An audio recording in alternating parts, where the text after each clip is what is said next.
Howdy fellas, it's been a few weeks. I hope everybody's doing well. I wasn't sure what kind of video to do next about what watch. And so, I just didn't make any videos for a while because that made more sense to me. Why put effort into something, whenever you don't have to? But then I saw a YouTube video for a new G-Shock, and the G-Shock is the GD-B500. It's $120, and it's a little bit smaller. It's a new kind of shape. I'll put a picture of it up here, obviously, so that you guys can see it. But the thing with it is, the main selling point seems to be that it counts your steps. Oh my God! Wow! And I was just like, well, who gives a shit? I have a watch that's a Casio that costs $31.88 on Amazon, and it counts my steps. And it fits perfectly. And it looks tough. It honestly looks less like it's trying hard than a G-Shock. Yeah, so I figured, you know what? It's time to tell the world. It's time to tell the world about my $31 Casio. It is. Guys, let's see. I got a new iPhone, and let's see how much I can keep things in focus without making everybody sick. I honestly have no idea how the autofocus works on it. So here we go. Fingers crossed. If you get sick, just close your eyes or, turn the video off. Okay, no. All right, get my hand out of there. It is the Casio LWS2200H step tracker. The case size on this, 37.6 millimeters. The height is 11.9 millimeters. The lug width, 16.2 millimeters, but at the strap, as you guys can see, it flares out to exactly 20 millimeters. So it has that cool kind of old school look. When I see a strap that does this, it always kind of reminds me of a di-modell Chronissimo strap or one of the bracelets from a company like Zinn, maybe for the Zinn 144, where it flares out a little bit. I just think it looks cooler. I like a strap that does that. I don't necessarily ever care for seeing the edge of a lug when a strap could easily just be flared out, and Casio always seems like they understand this, so that's cool. The lug-to-lug on this, 42.6 millimeters, and the water resistance is 100 meters. And so I know the new G-Shock is 200 meters water resistant. The dimensions on that are 41.5 millimeters lug-to-lug, 46.3 millimeters, and 11 millimeters thick. But I just keep thinking lately, because everyone's so obsessed with millimeters. It's millimeters. Guys, pull out a fucking ruler and look at the millimeters. They're almost not a thing. 1 millimeter might as well not exist. 2 millimeters, okay. 3 millimeters, big deal. Only when you get up into 4 or 5 millimeters does it really make any kind of difference. I don't know, just this obsession over millimeters. It's hilarious. It really is hilarious. I have the Casio F91W. Everyone seems to like that. This is a little bit beefier than that. Actually, it's a lot beefier than that. It feels more robust. It's got a lot more water resistance. It's got the step tracker in there. It's got a much better backlight. It's got an amber colored backlight, which I really, really like. Oh, you know what this has too, and I want to talk about before I forget? See how it has this strap? And I hope the focus is working right. You see how the strap has these little notches right here? Okay, the G-Shock has that too. So this basically, in my opinion, has a G-Shock strap. And from what I've read and been told, the reason that those notches are there is it prevents the strap from ever getting closer together than that. That's where it stops. Those things basically stop the strap right there. And the idea behind that is if it falls from a height, these parts right here kind of act like a spring. So the watch should land like this, and that just causes it to bounce a little bit. I don't know. It's a terrible example, but you guys maybe can get the idea of what I'm saying. So you're getting that for your $31 as well. So you're basically getting a G-Shock strap, only this is far more comfortable than any G-Shock strap that I've ever worn. I've owned, let's see, I've owned 4 G-Shocks, and I've sold them all almost immediately. I really wanted it to work. I really wanted to have a G-Shock. I thought they were cool. I thought the look was cool, and I wanted to be tough, and I wanted to put those bull bars on them. and act like I was some kind of Navy SEAL or something. But I don't think I've ever worn a watch that is anywhere near as uncomfortable as a G-Shock. G-Shocks to me, my goodness, like the way they have that in, like on a G-Shock, basically they have lugs that like go down to here, and they're like hard as a rock. There's just no mobility whatsoever. So if your wrist isn't shaped perfectly to fit in that little, you know, half circle they've created, it's hell. I mean, they're just so uncomfortable. And I've tried the combi bracelet that everyone jerks off over. I've tried, let's see, I've worn this one, this one, this one, and this one. Haven't you heard? Rich girls don't marry poor boys.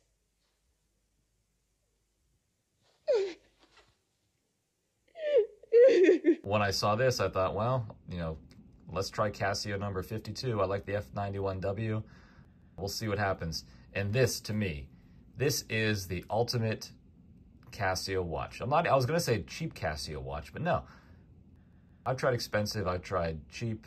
This is the Casio watch for me. This is a woman's watch. I know everyone now is going to turn off this video, and that's fine, whatever.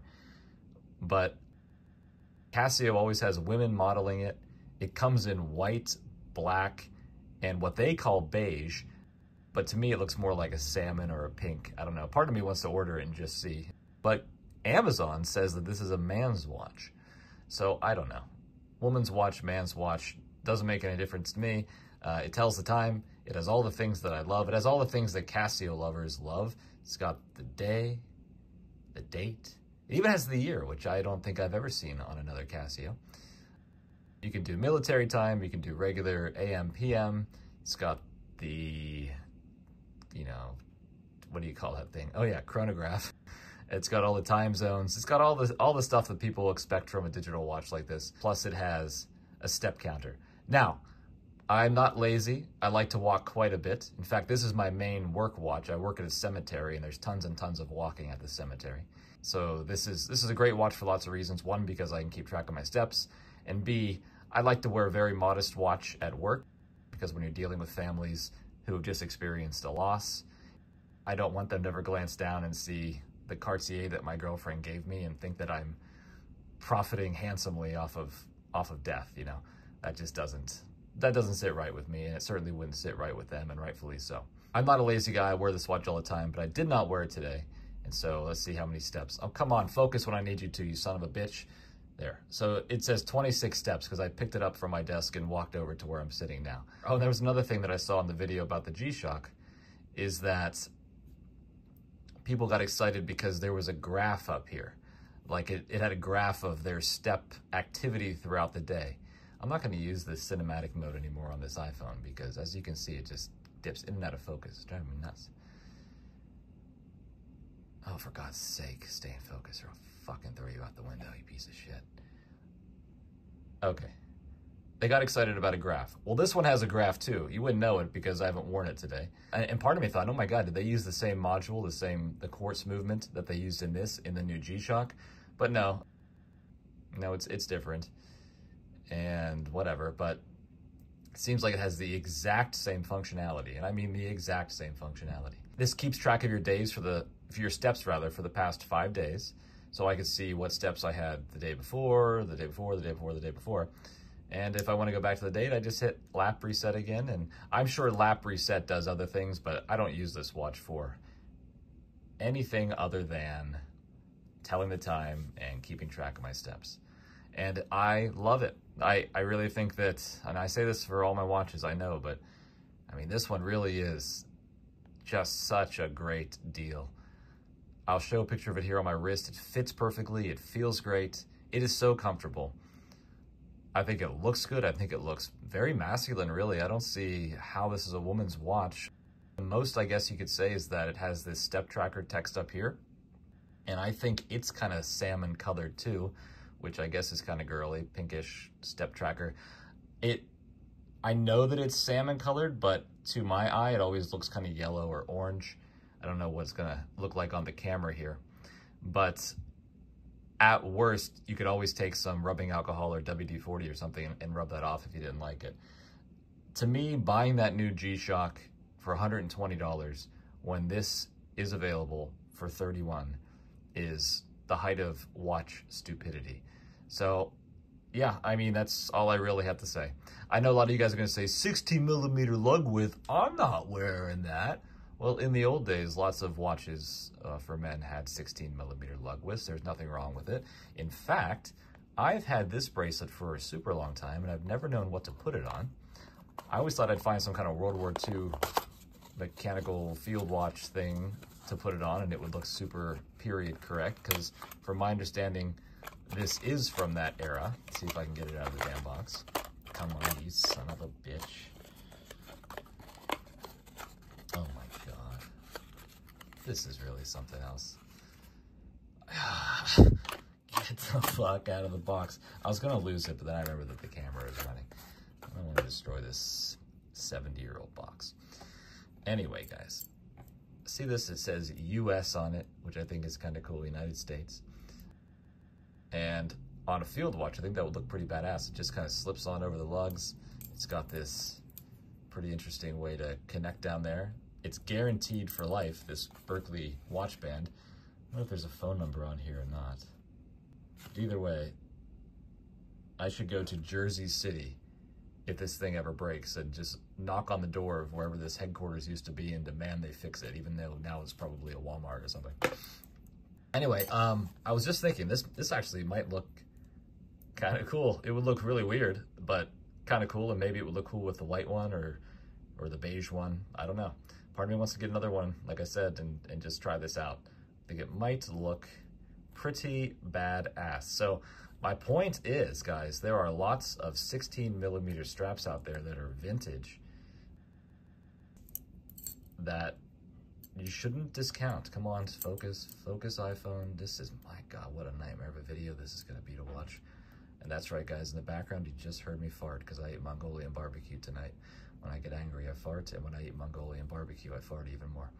I don't really know what else to say about this. I love it. I will never get rid of it. In fact, I will buy it immediately again if it ever breaks. And that's really the ultimate vote of confidence in a watch, isn't it? If it breaks, you can't do without it. And that's how I feel about this. So, all right. I'm sure I'll think of something more to say when this ends, but really the main thing to take away is that I farted on camera, couldn't get a bracelet out of a box, and the whole thing's been out of focus. Adios.